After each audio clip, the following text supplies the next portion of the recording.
চেঙাৰ গোপালপুৰত এটি অসহায় পৰিয়ালৰ কাতৰ আহ্বান বিগত ১৫ বছৰে এক জটিল ৰোগত আক্ৰান্ত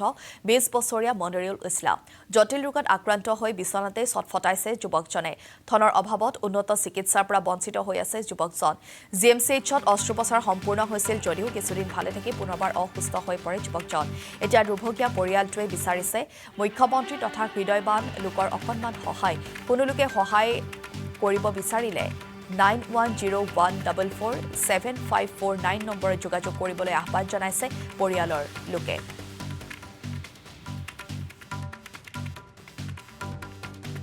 আজি এইটো ঘৰত মনিৰুল ইছলাম নামৰ এজন ল'ৰা আজি 2 বছৰমান ধৰি জটিল এটা ৰোগত আক্ৰান্ত হৈছিল গুৱাহাটী জিএমচিত তেওঁ অপাৰেশ্যনো হৈছিল কিন্তু অপাৰেশ্যন হোৱাৰ পিছত বৰ্তমান তেওঁৰ অৱস্থা এনেকুৱা সংকটজনক পৰিস্থিতিত হৈছে তেওঁৰ দুৰ্ভগীয়া পৰিয়ালে তেওঁ চিকিৎসা কৰিবলৈ সুবিধা পোৱা নাই গতিকে মই গোটেই অসমবাসী ৰাইজ আৰু আমাৰ সকলো দলমত নিৰ্বিশেষে জনপ্ৰতিনিধিসকলক কাতৰ আহ্বান